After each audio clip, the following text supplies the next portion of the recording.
देखती आंखों सुनते कानों को तारिक अजीज का सलाम पहुंचे।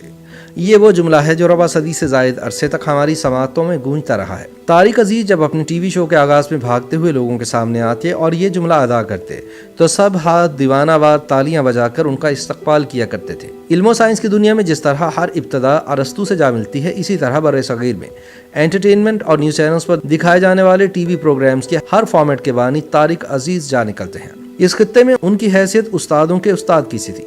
न्यूज़ कास्टिंग हो या होस्टिंग, अहम शख्सियात के स्टूडियो इंटरव्यूज़ हों या तालीमी और तफरीही टेलीविजन शोज, स्क्रीन पर इन सब की इब्तदा तारिक अजीज़ ने की। BBC के लिए तारिक अजीज़ पर लिखी एक तहरीर में मारूफ शोबे सहाफ़ी ताहिर सरवर मीर कहते हैं कि गुज़िश्ता 2-3 दहाइयों में पाकिस्तान और आसपास के ममालिक के निजी टीवी चैनल्स में जो कुछ भी दिखाया गया उसकी शुरुआत तारिक अजीज़ के हाथों हुई। बड़े बड़े इंडियन स्टार्स की मेज़बानी में चलने वाले टीवी शोज़ का मरकज़ी आइडिया और फॉर्मेट तारिक अजीज़ के टीवी शोज़ से मुस्तार लिया गया। शायद यही वजह है कि एक अरसे से इंडियन निजी टीवी चैनल पर मकबूल साजिद खान और रितेश देशमुख का प्रोग्राम यादों की बारात बिलवास्ता तौर पर और पाकिस्तान में फाहद मुस्तफा के इन नामी टीवी शो पर तारिक अजीज़ के अंदाज की गहरी छाप देखी जा सकती है। बहुत कम लोग जानते हैं कि 26 नवंबर सन 1964 को पाकिस्तान टेलीविजन ने जब लाहौर से अपनी नशरियात का बाकायदा आगाज़ किया तो तारिक अजीज़ उस पर दिखाई देने वाला पहला चेहरा थे। वो PTV पर 56 बरस की तवील मुद्दत तक नजर आते रहे। इसकी वजह ये रही कि उन्होंने PTV के अलावा किसी भी निजी टीवी के लिए कभी काम न किया, हालांकि प्राइवेट सेक्टर से उन्हें भारी मुआवजे की पेशकशें की जाती रहीं। सन 2000 में जब पाकिस्तान में निजी टीवी चैनल्स की शुरुआत हुई तो PTV के स्टार्स और सुपरस्टार्स को मुंह मांगे मुआवजों पर प्राइवेट चैनल्स ने हायर किया, जिसका मकसद ज्यादा से ज्यादा आवाम को अपने चैनल से वाबस्ता करना था। इस मुहिम के तहत लगभग PTV के प्लेटफॉर्म से मारूफ होने वाला हर चेहरा प्राइवेट चैनल्स पर जलवागर हुआ, लेकिन तारिक अजीज प्राइवेट सेक्टर की दस्तरस से बाहर रहे। हालांकि वो चाहते तो निजी टीवी शोबे से अच्छी खासी रकम बना सकते थे। जिंदगी के आखिरी 16 वर्षों में तारिक अजीज के साथ प्रोड्यूसर की हैसियत से काम करने वाले आगा कैसर बताते हैं कि निजी टीवी के हर काबिल जिक्र मीडिया हाउस की ख्वाहिश रही कि तारिक अजीज उनकी टीवी स्क्रीन पर आकर पाकिस्तान जिंदाबाद का नारा लगाए, लेकिन उन्होंने कौमी टीवी से ही वाबस्ता रहना अपने लिए एजाज समझा। आगा कैसर ने एक मारूफ मीडिया हाउस का जिक्र करते हुए बताया कि सबसे पहले रमजान ट्रांसमिशन की पेशकश हुई, मगर लाखों की ऑफर के बावजूद तारिक अजीज ने पेशकश कबूल ना की।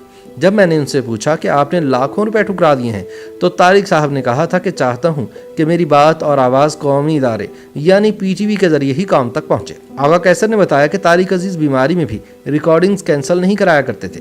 बाज़ औक़ात ऐसा हुआ कि तारिक साहब को शदीद बुखार था। हमने उन्हें मशवरा दिया कि रिकॉर्डिंग कैंसिल कर देते हैं, लेकिन उन्होंने कहा कि नहीं, दोस्त लोग मायूस घरों को वापस लौटेंगे। कैमरे ऑन होते तो शदीद बुखार में भी उनके जिस्म में बिजली कूद जाती। तारिक अजीज के कैमरों के सामने आने के हवाले से सुहेल अहमद कहते हैं कि तारिक अजीज विंग से यूं स्टेज पर आते थे जैसे शेर मैदान से निकलता है। तारिक अजीज अपने करियर में मुल्क के सबसे महंगे टीवी होस्ट रहे हैं। उन्होंने एक इंटरव्यू में बताया कि उन्होंने 1 घंटे का मुआवजा 10 लाख रुपए तक भी वसूल किया है और इसके अलावा 1 घंटे से जितने मिनट ज्यादा होते तो इसका मुआवजा अलग मिलता था। लेकिन ये तो उनके करियर के उरूज का जमाना था। वो सन 1960 में रेडियो लाहौर से वाबस्ता हुए, जहाँ उनका मुआवजा 150 रुपए तय हुआ था। वो सन 1936 में जलंधर के आराइन खानदान में पैदा हुए। उनके वालिद मियाँ अब्दुल अजीज ने क़याम पाकिस्तान से 11 साल कबल अपने नाम के साथ पाकिस्तानी लिखना शुरू कर दिया था। चंद अफराद ये दावा करते हैं कि मियाँ अब्दुल अजीज पाकिस्तानी ने अपने अंग्रेज अफसर के दांत तोड़ दिए थे, क्योंकि अंग्रेज अफसर ने बानी पाकिस्तान कायदे आज़म मोहम्मद अली जिन्नाह रहमतुल्लाह ताला अलैह के हवाले से कुछ नाशाइस्ता अल्फाज कहे थे। तारिक अजीज ने इब्तदाई तालीम जलंधर में हासिल की और क़याम पाकिस्तान के बाद अपने खानदान के साथ साहिवाल मुंतकिल हुए। थोड़े बड़े हुए तो अपने करीबी दोस्त मेहदी हसन के साथ लाहौर के लिए ये कहते हुए निकले कि आज के बाद हमने घर वालों से कुछ नहीं लेना, यानी अपना खर्चा खुद उठाएंगे। लाहौर में वो दोनों उर्दू बाजार ओल्ड कैंपस लॉ कॉलेज से मुल्हिका मोहल्ले की सड़क पर चारपाइयां बिछाकर सोते थे।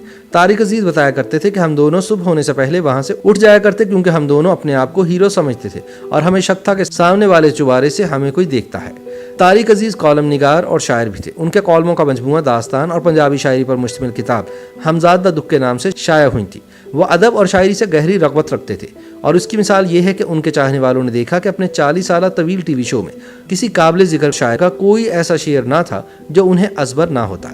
तारिक अजीज एक अरसा फिल्म इंडस्ट्री से भी वाबस्ता रहे, जहां उन्होंने लगभग 25 फिल्मों में मरकजी और अहम नवैयत के रोल किए। तारिक अजीज पर उनकी इब्तदाई जिंदगी में तरक्की पसंद नजरियात के गहरे असरात रहे, ताहम बाद-ए-ज़म वो अमली सियासत भी करते रहे। पाकिस्तानी सोसाइटी में उनका तशख़्ख़ुस फनकार और ब्रॉडकास्टर से बढ़कर रहा।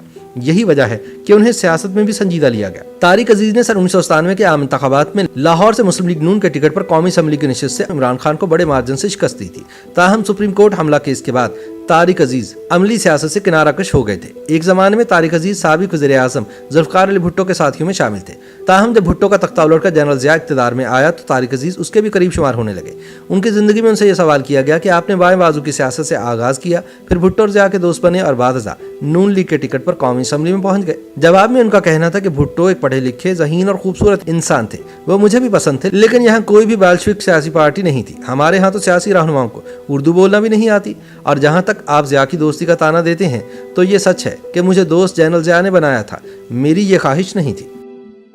YouTube पर गूगली न्यूज देखने के लिए youtube.com की सर्च बार में गूगली न्यूज टीवी टाइप करें। गूगली न्यूज के पेज पर सुर्ख रंग के सब्सक्रिप्शन वाले बटन पर क्लिक करना ना भूलिए। YouTube पेज पर अपलोड होने वाली वीडियोस से बाखबर रहने के लिए बेल आइकन पर क्लिक कीजिए। आपको हर नई वीडियो के बारे में नोटिफिकेशन मौसूल हो जाएगा।